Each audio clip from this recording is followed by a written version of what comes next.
이제 우리가 5월을 맞이했습니다. 5월 참 이제 따뜻해지고, 그리고 이 5월 속에 더 가정의 달, 또 함께 할 수 있는 그런 많은 시간들이 이제 펼쳐지는 것 같습니다.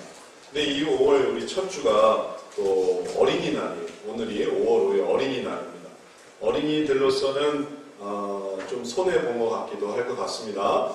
하루를 쉬어야 되는데, 하루를 또 재미있는 곳에 가야 되는데, 또 부모님 따라서 교회 왔으니까, 또 어른들도 좀 손해를 보는 것 같습니다.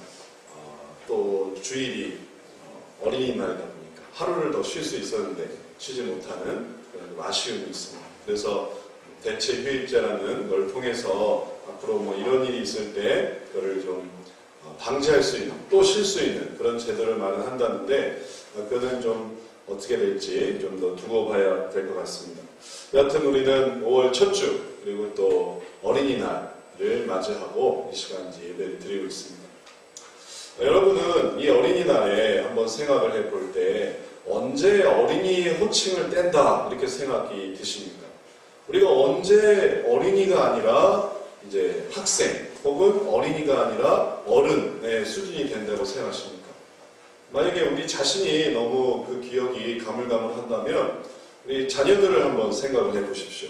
언제 어린이날에 뭘 안 사줘도 되겠습니까? 초등학생? 초등학생 되면 이제 어린이가 아닐까요? 혹은 중학생? 중학생 정도 되면 좀 어린이가 아닐까요? 우리도 큰애가 이제 중학생이 되는데 어린이날에 뭐 사달라면 안 하더라고요. 이제 어린이를 완전히 뗐어요. 우리도 큰애에 대해서 뭐 전혀 생각하지 않습니다. 둘째, 5살 된 이 둘째만 이제 생각하게 되고 있어요. 이렇게 살아가다 보면 어느새 어린이가 아닌 뭐랄까 학생 수준으로 이렇게 올라가는 그런 성장의 또 발전의 그런 시기를 우리가 맞이합니다. 물론 더 어려서는 애기에서부터 시작하는 거죠. 우리 둘째도 전에는 애기였다가 지금은 스스로를 언니라고 이해를 하고 있습니다. 지인이도. 그래서 늘 하는 말이 내가 애기였을 때 그랬지, 내가 애기였을 때 자기 지금 이제 애기가 아닌 거예요. 지금 언니인 거예요. 언니로서 이제 어린이가 된 거죠. 어린이가 된 겁니다. 애기가 아니라. 이렇게 발전되고 있습니다. 그리고 그렇게 발전되는 것 속에서 시간이 흐른다, 이런 것들을 알게 되고 있습니다.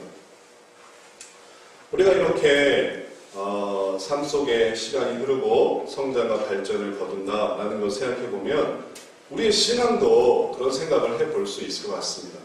언제 우리는 어린이 신앙, 어린이 같은 신앙에서 언제 어른의 신앙으로, 물론 뭐 거쳐가는 청소년 신앙도 있겠고 대학생 신앙도 있겠지만 결과적으로 어른의 신앙으로 옮겨가게 될까요?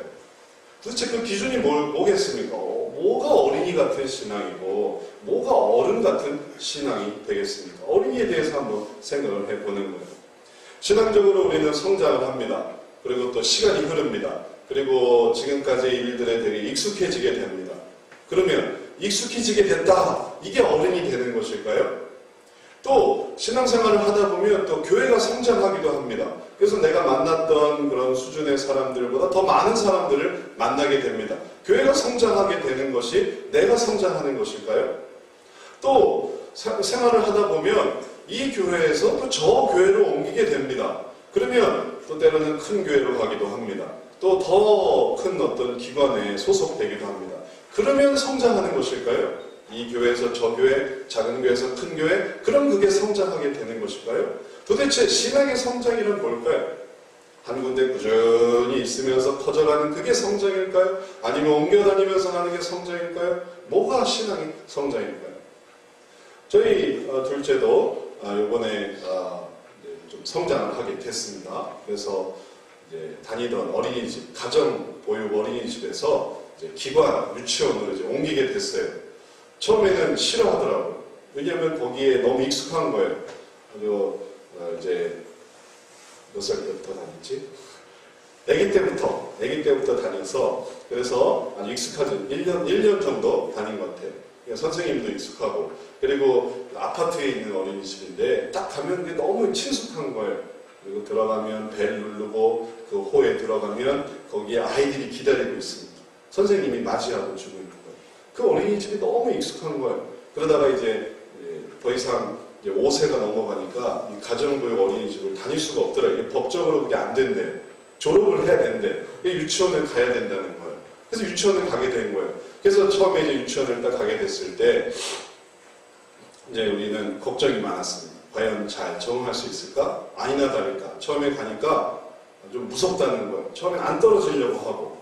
저도 몇 번 이제 우리 지인이를 데리고 유치원에 갔는데 안 떨어지려고 하는 거예요. 안 들어가려고 하는 거예요. 어린이집은 그렇게 잘 들어가더니, 어린이집은 그렇게 쉽게 들어가더니, 근데 유치원은 안 들어가는 겁니다. 그래서 떨어뜨리기가 처음에는 쉽지 않았어요. 그리고 우리 엄마도 몇 번 같이가 있어줘야만 하고. 그런데 시간이 흐르고 그걸 받아들이고 적응하게 되니까 이제 나중에 이제 물어보게 된 겁니다. 어디가 좋으냐? 어린이집 다닐 때가 좋으냐? 유치원 다닐 때가 좋으냐? 처음엔 당연히 어린이집 다닐 때가 좋다고 했어요. 그리고 유치원은 싫어했고. 그러나 이제 시간이 흐르고 나니까 유치원을 좋아하는 거예요. 유치원에 가는 게 재밌대요. 그래서 왜 재밌냐 하니까 거기에는 내가 해보지 못했던 더 많은 활동과 더 많은 프로그램과 더 많은 선생님들과 더 많은 아이들이 있더라라는 거예요. 그렇죠? 당연하죠. 이제 유치원은 기관이니까 5세, 6세, 7세 학교 들어가기 전까지 이게 다 모여있는 거예요. 선생님도 또 많고. 가정교육 어린이집에서는 기껏해야 3명, 4명의 선생님과 10명 남짓한 아이들, 애기들이 있었을 뿐이지만 여기는 자기보다 언니, 또 오빠, 그리고 또 친구들도 많고 새로운 경험을 통해서 비로소 이제 새로운 세계로 들어가게 된 것입니다. 자, 이러한 생각을 해본다면 우리가 신앙적으로도 그게 성장이 아닐까라는 생각을 해봅니다. 육체적으로도 그렇게 성장하는데 더 새로운 환경, 더 많은 사람들, 더 멋있는 어떤 프로그램들, 장난감들 그런 것처럼 우리도 신앙적으로 성장한다는 건 그렇게 발전되는 게 아닐까? 그런 사람들을 만나는 게 신앙의 성장이 아닐까? 우리도 그렇게 오해하게 됩니다.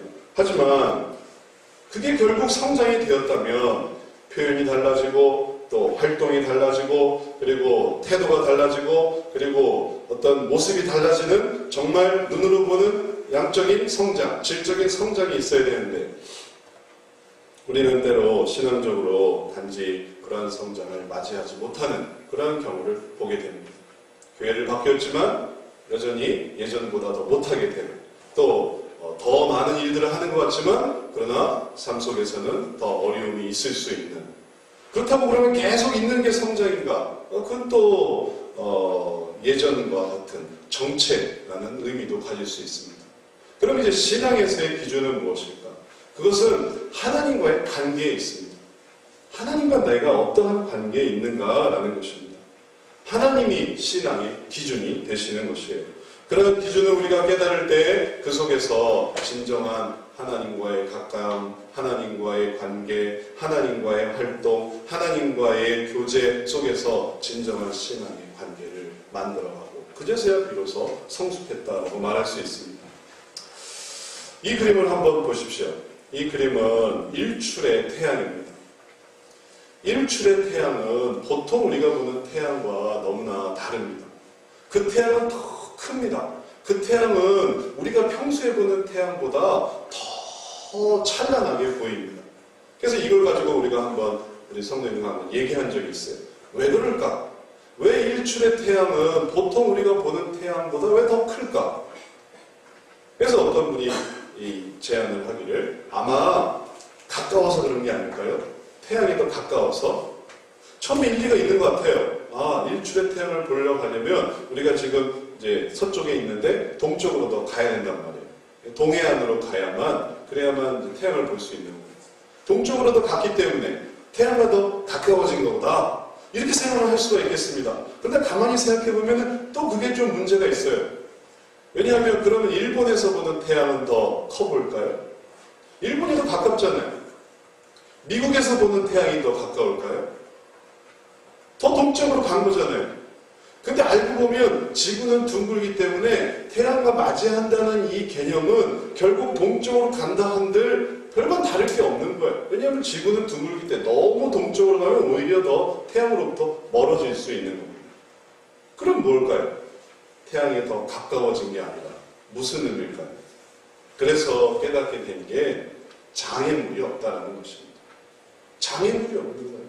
그래서 어느 나라에 있든지 일본이든지 미국이든지 혹은 우리 한국이든지 하나님 나라에 더 가까워지고 그 나라의 장애가 되는 것이 없어질 때 그때야 비로소 하나님이 커져 보이게 되는 것입니다. 그렇다면 이제 이것이 하나님 나라의 성장과 하나님과의 관계에서의 성숙으로 설명될 수 있습니다. 하나님과의 관계에 장애가 없어지는 것, 하나님을 더 많이 알아가는 것, 그것이 바로 신앙에서의 성숙과 성장이라고 할 수 있는 것입니다. 오늘 본문 말씀에 우리들은 신앙의 성숙을 향해 나아가는, 성장을 향해 나아가는 사람들을 보게 됩니다. 그들은 에베소에 있던 어떤 제자들이었어요. 바울이 만났던 이 제자들이었습니다. 아볼로가 고린도에 있을 때 바울이 윗지방으로 다녀 에베소에 와서 어떤 제자들을 만나. 지금 바울은 에베소에 있는 어떤 제자들을 만났어요. 여기까지만 읽었을 때 그들은 에베소에 있는 제자들인가 보다 했습니다. 제자들이라고. 단지 에베소에 있는. 그런데 그들의 수준이 그 다음 구절에 나타나고 있습니다. 그들은 에베소에 있는 제자들이었지만 바울이 물어본 거예요. 너희가 믿을 때 성령을 받았느냐? 그러니까 이 에베소에 있는 제자들이 가로되 아니라 우리는 성령이 있는 것 듣지 못하였노라. 성령에 대해서 모르는 거예요. 제자들이라면서, 에베소에 있는 제자들이라면서. 그런데 왜 그들은 성령을 알지 못했을까요? 그러니까 바울이 궁금한 거예요. 바울이 가로되 그러면 너희가 무슨 세례를 받았느냐? 너희가 어떻게 예수님을 믿게 되었느냐? 대답하되 요한의 세례로라. 아주 어정쩡한 상태였던 것입니다. 이 에베소에 있다는 이 제자들은 아예 불신자도 아니고 믿는 사람들이기는 한데 그러나 그들은 성령의 세례를 알지 못하고 아는 것은 요한의 세례뿐이었어요. 요한의 세례부터 성령의 세례까지 이 공백을 알지 못하는 바로 이들, 도대체 이들의 정체가 누굴까요? 어떻게 이런 게 가능할 수 있을까요? 에베소에 있는 제자들은 과연 누구겠습니까? 매튜 헨리라는 사람은 여기에 대해서 주석을 이렇게 달았습니다. 그들은 아볼로와 같은 사람입니다. 그래서 이 에베소에서 성령의 세례를 알지 못하고 요한의 세례만 아는 자들은 아볼로와 같은 부류의 사람들이라는 거예요. 그럼 아볼로가 누군지에 대해서 궁금하게 됩니다. 그럼 아볼로는 어떤 사람일까요? 아볼로가 어떤 사람인지를 그 전장에 보면 아볼로에 대해서 이렇게 설명하고 있습니다. 알렉산드리아에서 난 아볼로라 하는 유대인이 에베소에 이르니 이 사람은 학문이 많고 성경에 능한 자라. 그는 성경에 능했어요. 학문이 많았습니다. 똑똑했어요. 에베소에 도착했습니다. 그런데 그는 일찍 주의 도를 배워 열심으로 예수에 관한 것을 자세히 말하며 가르치나 예수에 관한 것을 말하고 가르치고 알고 있는데 요한의 세례만 알 뿐이었던 것입니다.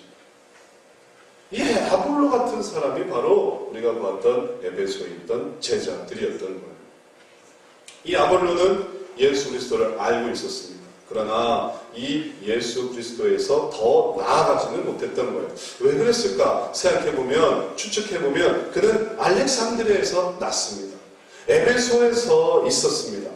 그리고 에베소에서 영향을 받았을 수도 있을 것입니다. 그러나 결국 이 모든 것은 예루살렘에서 있었던 일들을 즉시 연결되는 그 모든 것을 다 아는 그런 수준은 아니었어요. 예루살렘보다는 밖에 있으니까. 알렉산드리아에 나서 에베소에 있던 이 아벨로. 그러니 이 에베소에 있는 그 제자들이 비슷한 수준이 되었으리라는 것을 우리가 짐작할 수 있습니다. 그래서 결국 아볼로는 어떻게 되었을까요? 아볼로는 브리스길라와 아굴라가 데려다가 가르쳤습니다. 그게 이어지는 게 있다.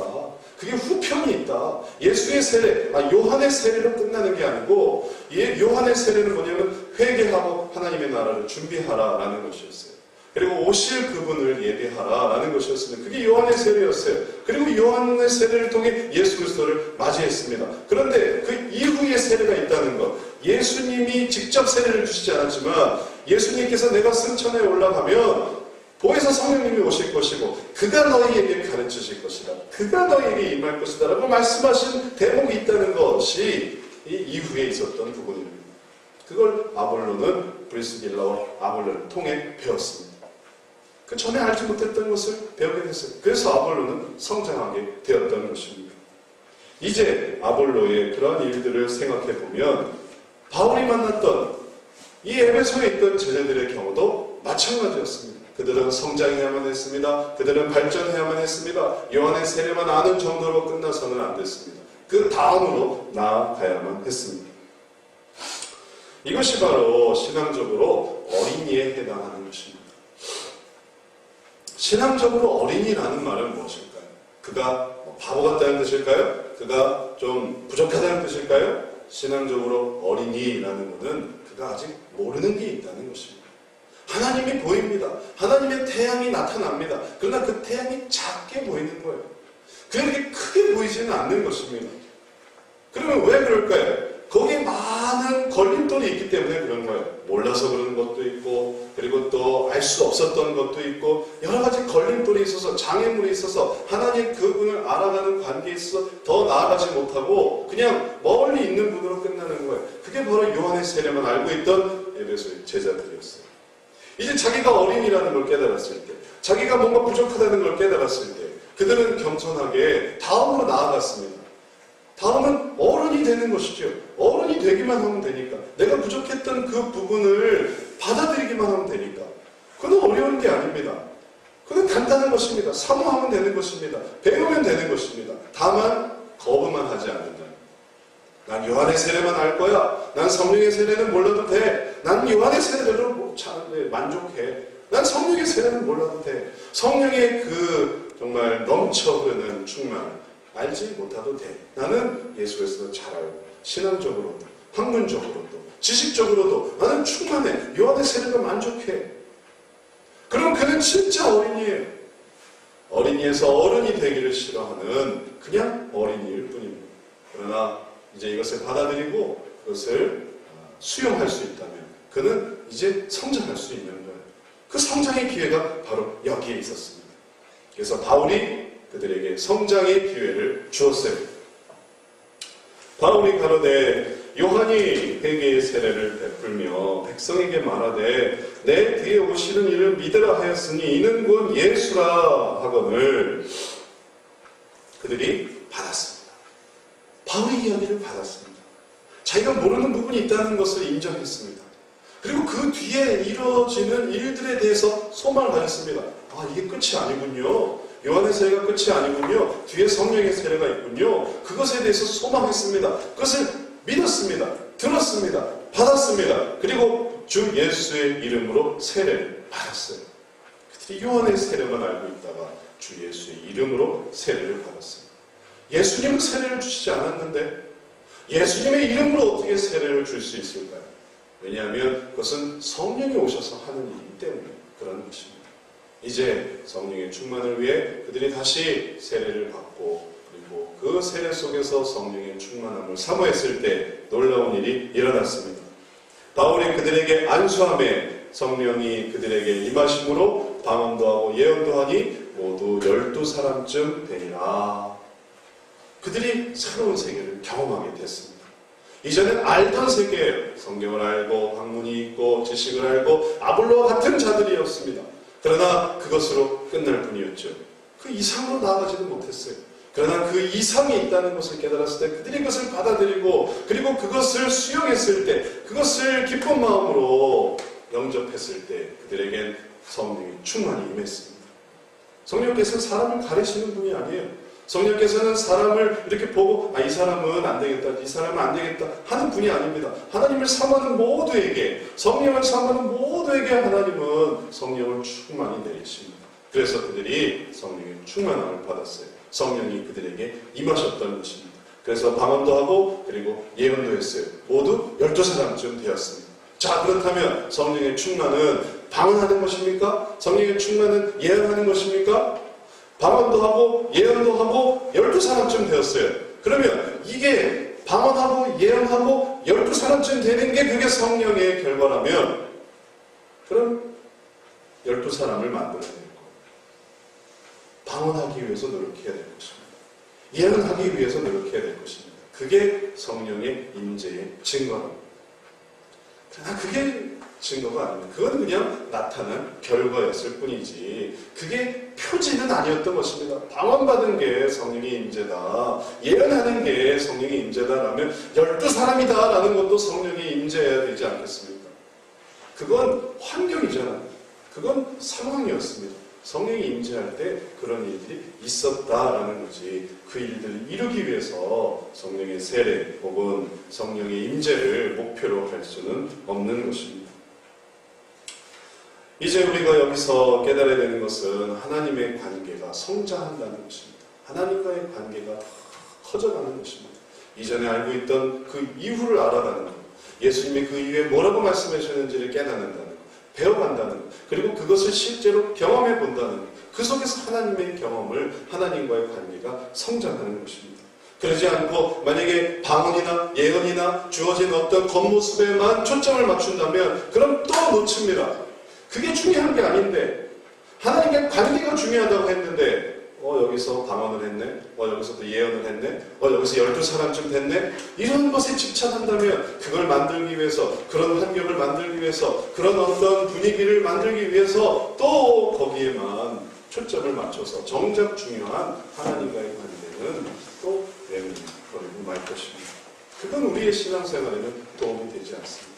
그건 하나님께로 더 가까이 나아가기 위해서 아무 장애물이 없는 곳으로 가서 하나님을 맞이하는 그런 마음이 아니라, 내가 하나님을 더 가까이 보려고 하다가 오히려 더 동쪽으로 가서 더 멀어지는 것과 같은 거예요. 오히려 거기서 하나님이 더 잘 안 보여요. 미국으로 가면 더 태양이 더 커 보일 줄 알았더니 오히려 더 작아 보이는 거예요.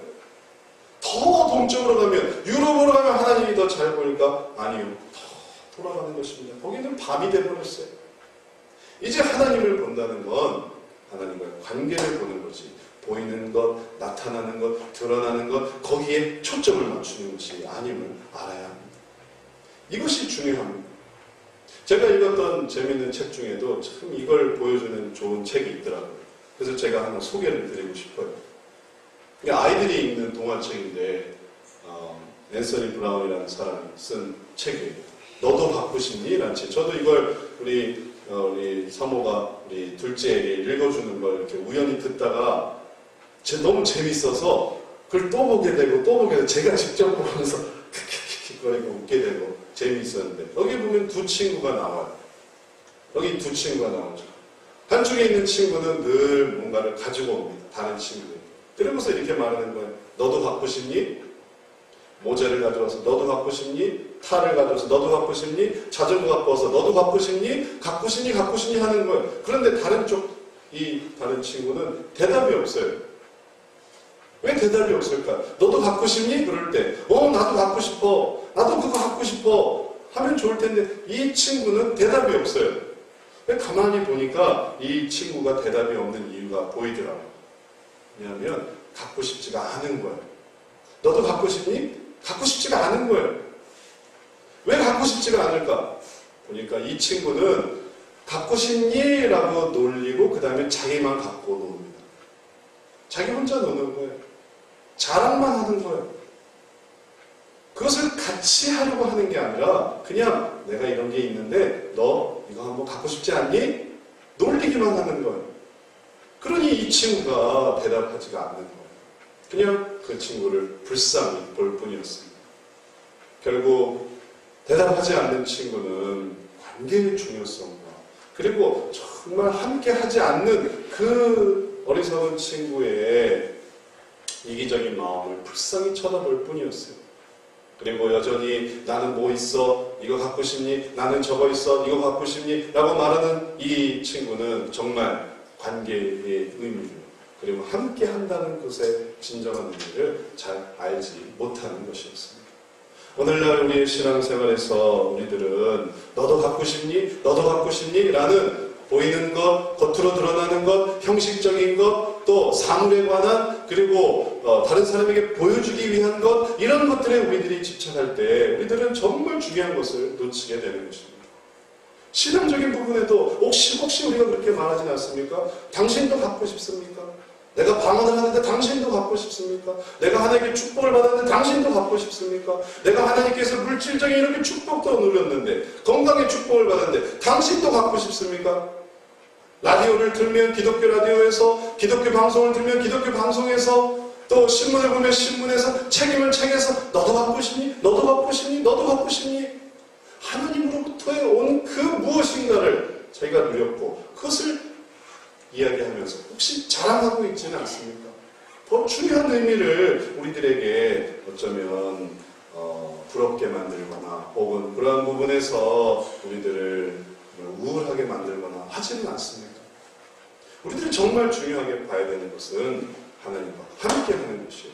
관계의 이미지, 그리고 그 관계 속에서 연합이지, 눈에 보이는 뭘 가지게 되었다, 뭘 누리게 되었다, 혹은 뭘 얻게 되었다, 그래서 내가 이걸 얻었으니 너도 갖고 싶니? 하는 이러한 생각이 아닌 것입니다. 그럴 때 그는 어린 거예요. 그럴 때 그는 너무 유치한 것입니다.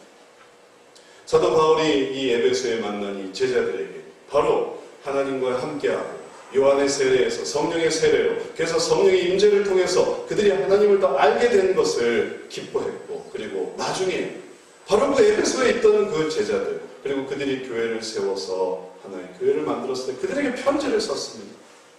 그것이 바로 바울이 정말로 보여주고 싶었던, 바울이 보여줬던 그 방언이 아니라, 예언이 아니라, 혹은 어떤 그런 특별한 눈에 보이는 것이 아니라 진정한 관계가 얼마나 중요한가를 그는 에베소서에서 바로 그 제자들에게 말하고 있습니다. 에베소서 1장 15절에서 그는 이렇게 말합니다.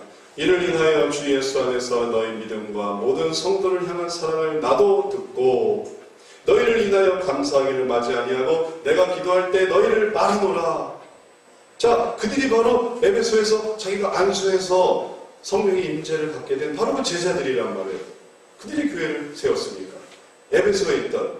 그러니 그들에 대한 이야기 얼마나 듣고 기뻐했을까요? 그리고 또 그들을 위해서 얼마나 감사했을까요? 그들을 위해서 얼마나 기도할까요? 자, 그러면 이제 그 제자들에게 바울이 기도하는 게 뭐겠습니까? 방언 받았어요.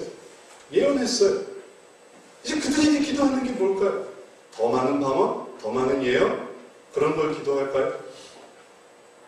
바울이 여기서 기도하는 그 내용이 정말로 그가 애초에 요한의 세례에서 성령의 세례로 움직이면서 나타내주고자 했던 바로 그 본질적인 것입니다.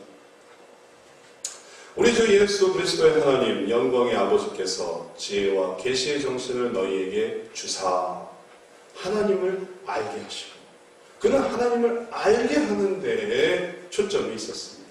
그게 중요함을 말하고 있습니다. 하나님을 알아가는 것. 너희의 마음 눈을 밝히사 그의 부르심의 소망이 무엇이며 성도 안에서 그의 기업의 풍성이 무엇이며, 그리고 이어지는 그의 힘의 강력으로 역사하심을 따라 믿는 우리에게 베푸신 능력의 지극히 크심이 어떤 것을 너희로 알게 하시기를 구하노라. 바울이 기도하는 것은 바로 이렇게 알게 되는 것이었어요. 바울이 기도하는 것은 갖게 되는 게 아니었습니다. 바울이 구하는 것은 알게 되는 것이었어요. 그것이 바로 어린이 신앙에서 어른 신앙으로 발전되는 것이었습니다. 그렇기 때문에 바울은 그들이 하나님의 부르심의 소망, 그 기업의 영광의 풍성, 그리고 우리에게 베푸신 능력이 얼마나 크신 것인가를 알게 되기를 기도했던 것입니다. 이러한 기도 속에서 우리들은 하나님께로 나아가는 것이 얼마나 중요하고 그것이 우리들을 얼마나 충만하게 만드는가, 우리를 얼마나 성장시키게 하는가를 깨달아야 하겠습니다. 예전에 성도들이 받았던 어떤 영적 체험이 있다고 한번 해봅시다. 60년대, 70년대, 80년대, 혹은 90년대, 혹은 2000년대, 우리 전에 있었던 모든 성도들의 영적 체험이 있다고 한번 해봅시다. 이제 우리는 그 영적 체험을 목표로 하는 것입니까?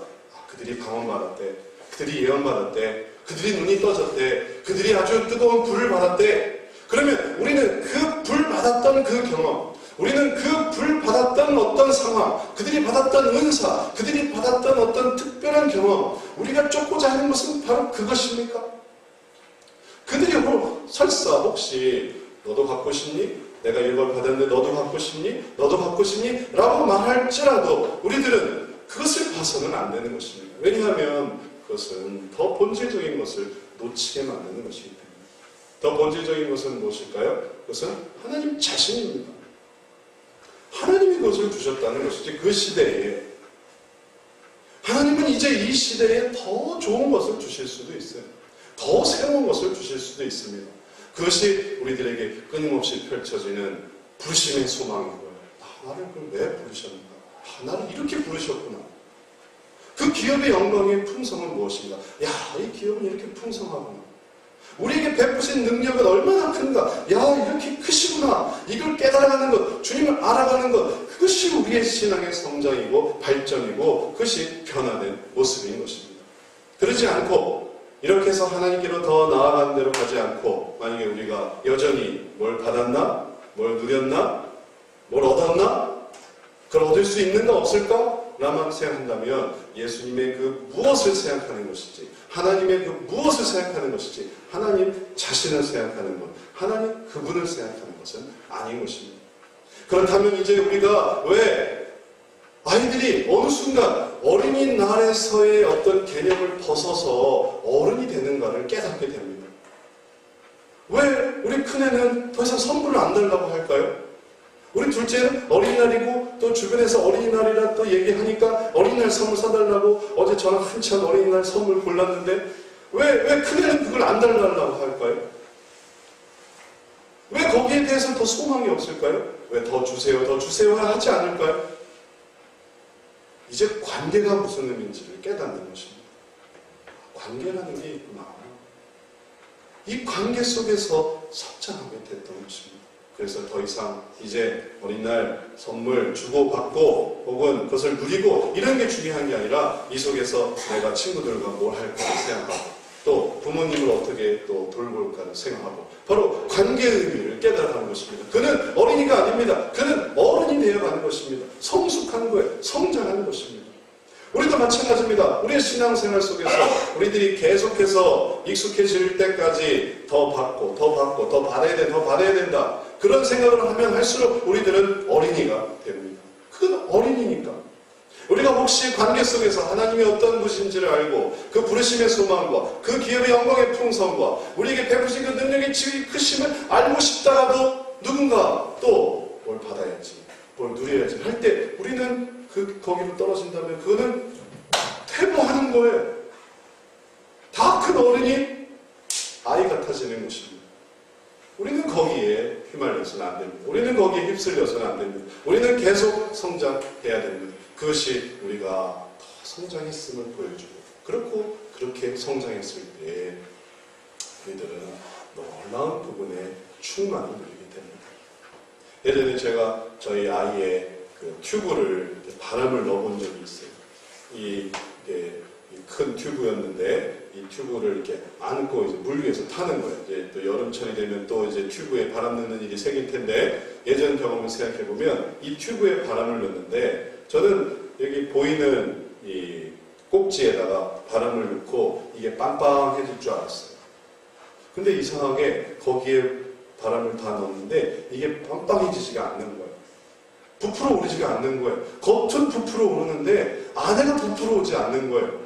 그래서 이상하다 싶었어요. 이게 연결되어 있지 않을까? 여기다 이렇게 바람을 넣으면 다 안에 이제 바람을 다 들어가는 게 아닌가? 했더니 가만히 살펴보니까 구조가 그런 구조가 아니었던 거예요. 겉으로 보이는 바람 넣는 데가 있고 안에 또 바람 넣는 데가 있더라고요.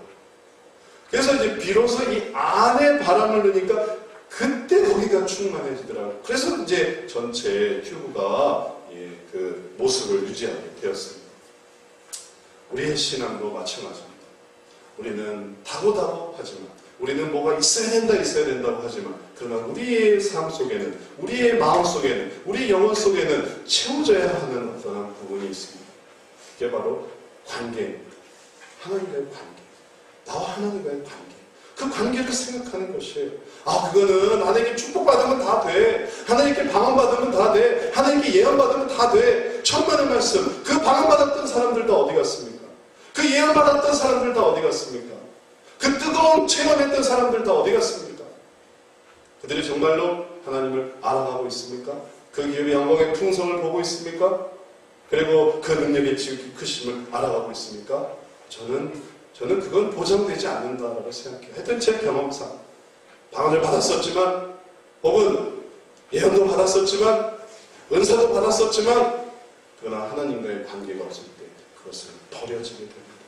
더 좋은 것을 따라가게 되는 것입니다. 그러나 관계가 있으면 하나님과의 관계가 있으면 그럼 흔들리지 않습니다. 보이는 그 무엇에 의해서 우리가 흔들리는 게 아니라 그 안에 관계 속에서 하나님 안에서 우리는 더 눈을 뜨게 되고 하나님의 영광이 이렇게 크시구나라는 것을 새롭게 깨달아가게 되는 것입니다. 이제 말씀을 마치겠습니다. 오늘 말씀의 제목은 요한의 세례에서 예수님의 세례로 라는 것이었습니다. 요한의 세례, 지식적으로 얼마나 똑똑합니까? 학문적으로 얼마나 높습니까? 그리고 얼마나 보이는 것에 관심을 가지고 있었습니다. 그러나 이제 예수님의 세례로 옮겨가고 있습니다. 그것은 성령의 임재를 경험하는 사람입니다. 그리고 그 속에서 하나님의 그 기업의 풍성을 알고 부르심의 소망을 알고 그 능력의 크심을 경험하는 사람들입니다. 그러한 사람들이 되시기를 축원합니다. 우리가 그 관계의 중요성을 깨달을 때 그것을 가지고 우리가 이 세상에 나아갈 수 있습니다. 우리가 가족들에게도 내가 뭔가를 줬다가 아니라 내가 어떤 관계를 가지고 있다. 그것은 계속 노력해야만 이루어지는 거예요. 내가 뭐 돈을 주고 내가 선물을 주고 내가 뭔가 어떤 물질을 주고 그렇게 해서 끝나는 게 아니라 내가 관계가 중요하구나 라고 할 때 그 관계를 이어가는 사람이 될 수 있을 것입니다.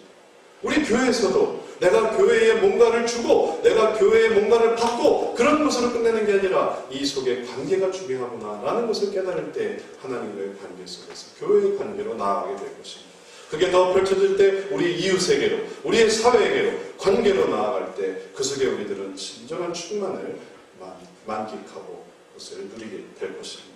이 5월에 우리가 보이는 것에 흔들리지 않고 이 의미를 깨달아 하나님이 그 충만케 하시는 그 관계의 의미를 깨달아 하나님을 더 알아가고 또 그 속에서 하나님의 영광의 크심을 경험하는 저와 여러분 되시기를 축원합니다. 기도하겠습니다. 사랑의 하나님, 오늘도 우리에게 함께 하시고 또 우리 속에 하나님의 부르심과 그리고 그 기업에 대한 소망과 그리고 그 능력에 온전케 하심을 또 바라보게 하시니 감사합니다. 하나님, 우리가 바라봐야 하는 그것을 쳐다보게 해 주옵시고 그 속에서 하나님의 높으심을 깨닫게 하여 주옵소서.